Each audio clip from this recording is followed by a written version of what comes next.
It was a beautiful sunny afternoon, and Baby Bunny was hopping excitedly through Bunnyville Park, eager to meet up with his friends Tano, Kavi, and Hira.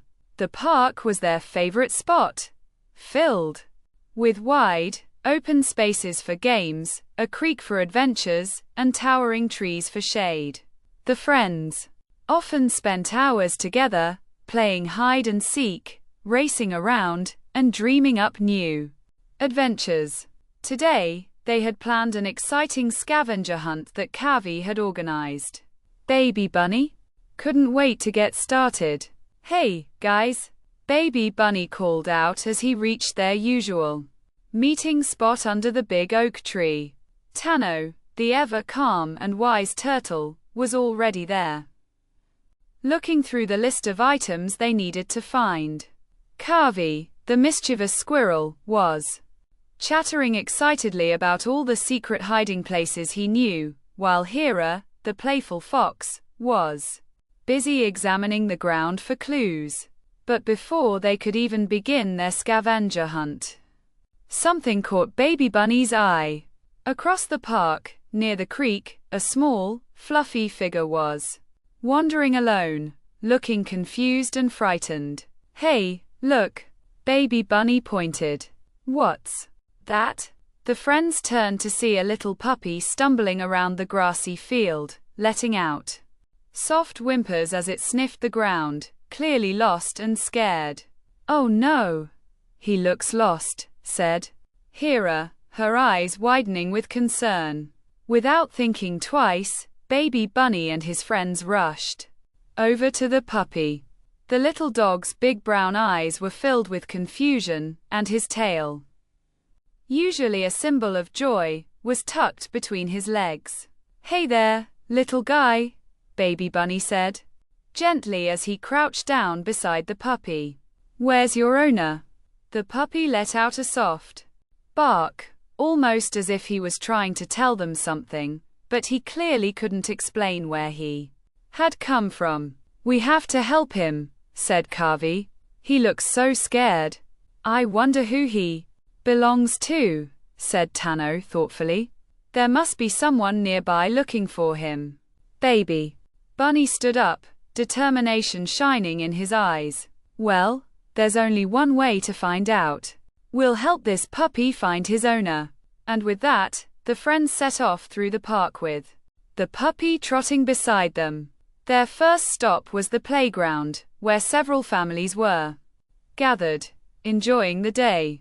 Baby Bunny approached Mrs. Duck, who was watching her ducklings slide down a small hill. "Excuse me, Mrs. Duck," Baby Bunny said politely. "Have you lost a puppy?" Mrs. Duck looked at the puppy and shook her head. "No, dear, I have my hands full with my little ones. But maybe the puppy belongs to Mr. Frog. I saw him earlier by the pond."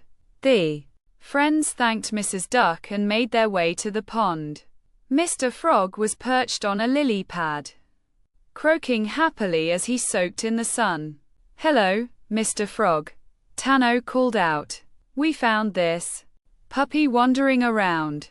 Do you know who he belongs to?"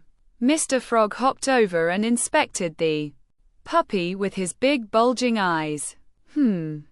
He said thoughtfully. "I don't know whose puppy that is, but maybe he belongs to the rabbits who live in the burrows near the woods. I heard they were thinking of getting a pet." Kavi raised an eyebrow. "A pet for rabbits? That sounds strange." But the friends were determined to follow every lead, so they thanked Mr. Frog and headed toward the woods, where the rabbits lived. As they approached the burrows, they found Mr. Rabbit sitting outside, munching on a carrot. He looked up curiously as the group approached with the puppy. "Mr. Rabbit," Baby Bunny began, "we found this puppy wandering in the park. Do you know who he belongs to?" Mr. Rabbit laughed, his whiskers twitching with amusement. "Oh no, dear, we wouldn't have a puppy. We're quite happy with our family as it is. But maybe you should try asking the beavers by the creek. They love animals, and they might know something. The friends sighed, feeling like they were going in circles, but they weren't about to give up. They thanked Mr. Rabbit and made their way back to the creek. When they arrived, they saw Mrs. Beaver hard at work, building a dam. She paused and wiped her brow as the group approached. "Excuse me, Mrs. Beaver," Hera asked politely. "Have you seen anyone looking for a lost puppy?" Mrs. Beaver looked down at the little dog and smiled kindly. "Oh no, I haven't seen anyone looking for a puppy. But you know who might help? The wise old owl. He knows everything that happens in the park. He might be able to tell you where the puppy belongs." Baby bunnies' ears perked up at the idea. The wise old owl. Of course. Why hadn't they thought of him before? If anyone could solve the mystery, it would be him. "Let's go see the owl," Cavi exclaimed, bouncing with excitement. The friends hurried toward the tall oak tree where the wise old owl lived.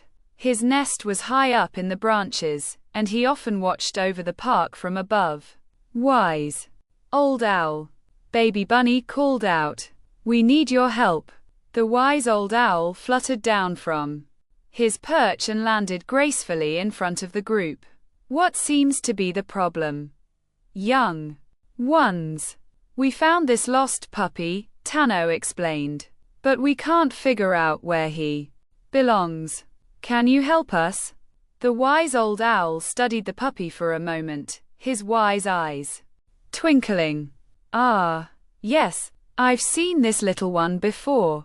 He belongs to the Miller family, who live just beyond the hill on the edge of the park." The friends' faces lit up with relief. Finally, they had found the puppy's home. "Thank you, wise old owl," Baby Bunny said gratefully. With the puppy happily wagging his tail, the group made their way over the hill. Sure enough, in the distance, they saw the Miller family's house, and standing outside was a young girl who looked worried and upset. "That must be the puppy's owner," said Hera. The friends hurried down the hill, and as they approached, the girl's face broke into a wide smile. "Max," she cried, running toward the puppy. The little dog barked joyfully and ran into her arms, licking her face and wagging his tail furiously. "Oh, thank you so much," the girl said, tears of happiness in her eyes. "Max ran off this morning, and I've been so worried." Baby Bunny and his friends beamed with pride. They had done it. They had helped the puppy find his way home. "We're just glad we could help," Baby Bunny said with a smile. The girl thanked them again and offered them a treat from her picnic basket. As they sat down to enjoy the snacks, Baby Bunny felt a warm sense of accomplishment. Helping someone in need, whether it was a lost puppy or a worried friend, was truly rewarding. The day hadn't gone as planned, but it had turned into an unexpected adventure filled with kindness, laughter, and friendship. As they finished their treats, Baby Bunny turned to his friends and said, "You know, I think today was one of the best days we've ever had. And it wasn't because of any game or scavenger hunt. It was because we helped someone." His friends nodded in agreement. They had set out to play, but they had discovered that the real joy came from doing something kind for others. And with that, Baby Bunny and his friends headed back to the park, their hearts full of pride and happiness, knowing they had made a difference that day.